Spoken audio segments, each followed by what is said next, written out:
दोस्तों, खिलजी वंश के पतन के बाद दिल्ली सल्तनत एक नए मोड़ पर खड़ी थी। सत्ता तो बदली, लेकिन सवाल वही था, क्या ये सल्तनत टिक पाएगी?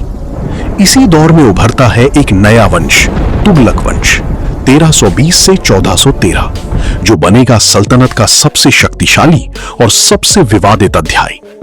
दोस्तों, मेरा नाम है गयासुद्दीन तुगलक। मैंने ही 1320 में तुगलक वंश की स्थापना की है। इसको पहले गाजी मलिक के नाम से जाना जाता था। एक सैनिक से सुल्तान बनने तक का उसका सफर आसान नहीं था, लेकिन सत्ता संभालते ही उसने सल्तनत को मजबूत करने पर ध्यान दिया। उसने दिल्ली के पास एक विशाल और मजबूत किले का निर्माण करवाया, तुगलकाबाद फोर्ट, जो सिर्फ एक राजधानी नहीं बल्कि उसकी शक्ति और सुरक्षा का प्रतीक था। उसके शासन में सल्तनत की सीमाएं सुरक्षित हुई और प्रशासन व्यवस्थित हुआ, लेकिन उसका शासन ज्यादा समय तक नहीं चला। 1325 में उसके बेटे जोना खान, जिसको मोहम्मद बिन तुगलक के नाम से जाना जाता है, उसने एक लकड़ी का महल बनवाया, जिसके नीचे दबकर गयासुद्दीन तुगलक की मौत हो जाती है और गद्दी पर बैठता है मोहम्मद बिन तुगलक। दिल्ली सल्तनत के इतिहास में अगर कोई शासक सबसे ज्यादा रहस्यमयी, सबसे ज्यादा बुद्धिमान और साथ ही सबसे ज्यादा विवादित माना जाता है, तो वो था मोहम्मद बिन तुगलक, जिसे उसकी शुरुआती नाम जोना खां या उलू खां के नाम से भी जाना जाता था। ये सिर्फ एक शासक नहीं था, बल्कि अपने समय का सबसे बड़ा विद्वान भी माना जाता है। उसे खगोल शास्त्र, गणित, तर्कशास्त्र और दर्शन का गहरा ज्ञान था। वो फारसी, अरबी, तुर्की, संस्कृत और उर्दू जैसी कई भाषाओं का जानकार था। कहा जाता है कि जितना बड़ा उसका दिमाग था, उतनी ही बड़ी उसकी सोच भी थी, लेकिन समस्या ये थी कि उसकी सोच जमीन पर टिक नहीं पाती थी। उसके शासनकाल को समझना आसान नहीं है, क्योंकि इसमें आपको एक साथ प्रतिभा और विफलता दोनों दिखती हैं। सबसे पहले बात करते हैं उसके सबसे चर्चित प्रयोग की, टोकन मुद्रा। उस समय पूरी दुनिया में चांदी की कमी हो रही थी और उसके लगातार युद्धों और दानशीलता के कारण खजाना भी खाली हो चुका था।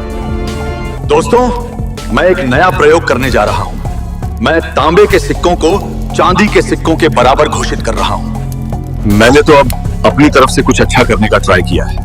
अब देखो आगे क्या होता है। ज़रा सोच बहुत आधुनिक थी, बिल्कुल आज की पेपर करेंसी जैसी, लेकिन एक बड़ी गलती हो गई। सरकार नकली सिक्कों को रोक नहीं पाई। दोस्तों, गेम तो उल्टी पड़ गई है। बताओ यार, लोगों ने अपने घरों में ही सिक्के बनाने शुरू कर दिए। बाजार में असली और नकली में फर्क करना मुश्किल हो गया और देखते ही देखते पूरी अर्थव्यवस्था बिखर गई। अंत में उसे ये फैसला वापस लेना पड़ा और लोगों को असली चांदी के बदले नकली सिक्के भी लौटाने पड़े, जिससे खजाना और खाली हो गया। दोस्तों, अब मैं एक और बड़ा प्रयोग करने जा रहा हूं। अब हम अपनी राजधानी को दौलताबाद शिफ्ट कर रहे हैं। यह फैसला मैंने इसीलिए लिया ताकि उत्तर और दक्षिण भारत को बेहतर तरीके से नियंत्रित किया जा सके। सिद्धांत सही था, लेकिन उसे लागू करने का तरीका गलत था। लोगों को जबरदस्ती दिल्ली से दौलताबाद भेजा गया। हजारों लोग रास्ते में ही मर गए। कुछ समय बाद उसे एहसास हुआ कि यह निर्णय गलत था और उसे राजधानी वापस दिल्ली लानी पड़ी। यह फैसला उसकी सबसे बड़ी प्रशासनिक गलतियों में से एक माना जाता है। अब बात करते हैं उसकी कर नीति की। उसने गंगा यमुना दोआब क्षेत्र में कर को लगभग 50% तक बढ़ा दिया ताकि राज्य की आय बढ़ाई जा सके, लेकिन दुर्भाग्य से उसी समय वहां भयंकर अकाल पड़ गया। किसान पहले ही परेशान थे, ऊपर से इतना भारी कर। नतीजा ये हुआ कि उन्होंने विद्रोह कर दिया और खेती छोड़कर भागने लगे। स्थिति इतनी खराब हो गई कि अंत में सुल्तान को खुद किसानों को कर्ज देना पड़ा, बीज देना पड़ा, लेकिन तब तक बहुत देर हो चुकी थी। अब उसके सैन्य अभियानों की बात करें तो वहां भी उसकी कहानी कुछ अलग ही है। जब मंगोल शासक तर्माशिरिन ने भारत पर हमला किया तो उसने युद्ध करने के बजाय उसे धन देकर वापस भेज दिया। ये निर्णय कुछ लोगों को कूटनीतिक लगता है तो कुछ इसे कमजोरी मानते हैं। इसके बाद उसने खुरासान अभियान की योजना बनाई। उसने सेना को एडवांस में वेतन भी दे दिया, लेकिन युद्ध कभी हुआ ही नहीं और ये पूरा अभियान बिना लड़े ही खत्म हो गया। फिर आता है कराचिल अभियान, जिसे कुमाऊं हिमालय क्षेत्र में चलाया गया था। यह अभियान इतना विनाशकारी साबित हुआ कि कहा जाता है पूरी सेना में से सिर्फ 3 सैनिक ही जिंदा लौट पाए। निर्माण कार्यों में भी उसका योगदान महत्वपूर्ण था। उसने दिल्ली में जहां पनाह शहर बसाया जो पुरानी और नई दिल्ली को जोड़ने का प्रयास था। इसके अलावा उसने आदिलाबाद किला भी बनवाया, जो उसकी सैन्य सोच को दर्शाता है। लेकिन दोस्तों, इतनी बुद्धिमत्ता और इतने बड़े बड़े विचारों का क्या फायदा जब इतिहास ने मेरे साथ न्याय नहीं किया। ब्रिटिश इतिहासकार माउंट स्टुअर्ट एल्फिंस्टोन ने अपनी किताब हिस्ट्री ऑफ इंडिया में उसे पागल तक कह दिया। इतिहासकार बदायूनी ने तो यहाँ तक कहा कि जब उसकी मृत्यु हुई तो लोगों को उससे राहत मिली। 1351 में जब वो सिंध में एक अभियान चला रहा था, वहीं उसकी मृत्यु हो गई और उसके साथ खत्म हो गया एक ऐसा अध्याय जो शायद भारतीय इतिहास का सबसे अनोखा और सबसे विरोधाभासी अध्याय था। मोहम्मद बिन तुगलक की मृत्यु के बाद 1351 ईस्वी में दिल्ली सल्तनत एक बार फिर अस्थिरता के दौर में थी। विद्रोह, आर्थिक संकट और प्रशासनिक अव्यवस्था ने पूरे साम्राज्य को कमजोर कर दिया था। ऐसे समय में सत्ता संभालता है उसका चचेरा भाई फिरोज शाह तुगलक। फिरोज शाह तुगलक कोई महान विजेता नहीं था, लेकिन वो एक समझदार प्रशासक जरूर था। उसका उद्देश्य अब विस्तार नहीं बल्कि टूटती हुई सल्तनत को संभालना था। उसके शासन के बारे में हमें विस्तृत जानकारी मिलती है तारीख फिरोज शाही और उसकी अपनी रचना फुतुहाते फिरोज शाही से, जिनमें उसने अपने कार्यों और नीतियों का वर्णन किया है। दोस्तों, मैं हूं फिरोज शाह। मैंने आते ही सबसे पहले प्रशासनिक सुधारों पर ध्यान दिया। मैंने शासन को इस्लामी सिद्धांतों के अनुसार चलाने का निर्णय लिया और शरीयत कानून को सख्ती से लागू किया। उसकी कर व्यवस्था भी पूरी तरह संगठित और धार्मिक आधार पर थी। उसने कई पुराने कर समाप्त कर दिए और केवल 4 मुख्य करों को बनाए रखा। पहला था खराज, जो भूमि कर था और फसल का एक निश्चित हिस्सा लिया जाता था। दूसरा था ज़कात, जो मुसलमानों की संपत्ति पर लगाया जाने वाला कर था। तीसरा था जजिया, जो गैर मुसलमानों पर लगाया जाता था। और चौथा था खम्स, जो युद्ध में प्राप्त लूट का 5वां हिस्सा होता था। इन 4 करों के अलावा बाकी लगभग 24 करों को समाप्त कर दिया गया, जिससे कर प्रणाली सरल तो हुई, लेकिन धार्मिक आधार पर भेदभाव भी बढ़ गया।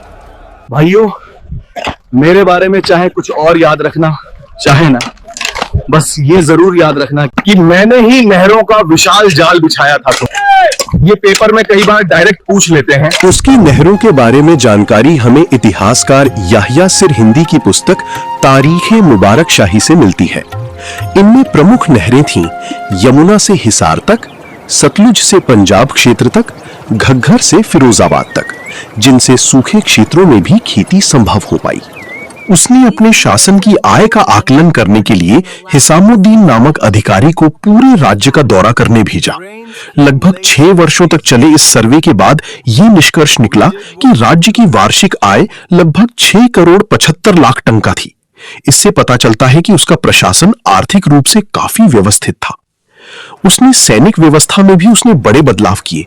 उसने नकद वेतन देने की प्रथा समाप्त कर दी और सैनिकों को जमीन यानी जागीर देना शुरू किया, जिसे वजह कहा जाता था। सेना में पदों को वंशानुगत बना दिया गया, जिससे सैनिक अपने पद अपने परिवार को दे सकते थे। शुरुआत में इससे स्थिरता आई, लेकिन धीरे धीरे इससे सेना कमजोर और भ्रष्ट हो गई। दोस्तों, एग्जाम के लिए यह भी याद रखना कि मैंने गुलामों की संख्या भी बहुत बढ़ा दी थी और उनके लिए एक अलग विभाग बनाया था जिसका नाम था दीवाने बंदगान। ये विभाग पूरी तरह गुलामों के प्रबंधन के लिए था, लेकिन इतने बड़े स्तर पर गुलामी को बढ़ावा देना भी भविष्य में प्रशासन के लिए बोझ बन गया। निर्माण कार्यों में फिरोज शाह तुगलक का नाम सबसे आगे आता है। उसने कई नए शहर बसाए। हिसार, जौनपुर, फतेहाबाद और फिरोजाबाद जैसे शहर उसी की देन है। दिल्ली में उसने फिरोजाबाद को अपनी राजधानी बनाया। उसके समय में कई महत्वपूर्ण इमारतें भी बनी, जैसे खाने जहां तिलंगानी का मकबरा, जो भारत का पहला अष्टकोणीय मकबरा माना जाता है। इसके अलावा उसके पुत्र फतेह खान का मकबरा भी उसी काल में बना। उसने कुतुब मीनार की 5वीं मंजिल का पुनर्निर्माण करवाया और प्राचीन अशोक स्तंभों को टोपरा और मेरठ से लाकर दिल्ली में स्थापित किया, जो उसकी ऐतिहासिक समझ को दर्शाता है। उसने सिक्कों में भी बदलाव किए और छोटे मूल्य के नए सिक्के जारी किए, जैसे आधा जीतल और चौथाई जीतल, जिससे लेन देन आसान हो सके। लेकिन दोस्तों, मेरी नीतियों में थोड़ी सी दिक्कत है। मैंने हर चीज को बहुत ज्यादा वंशानुगत बना दिया है। प्रशासन, सेना और जागीर सब कुछ परिवारों में बंट गया है और धीरे धीरे शासन कमजोर होता जा रहा है। खैर, मुझे पता है मेरे टाइम पे ऐसा साइकिल नहीं था, मैं इस पे इसलिए बैठा हूँ ताकि आपको बोरिंग ना लगे। फिरोज शाह तुगलक के बाद तुगलक वंश लगातार कमजोर होता गया। अंत में नासिरुद्दीन महमूद तुगलक के समय में स्थिति इतनी खराब हो गई कि 1398 में तैमूर ने भारत पर आक्रमण कर दिया। दिल्ली को लूटा गया, हजारों लोगों की हत्या हुई और सल्तनत लगभग समाप्त हो गई।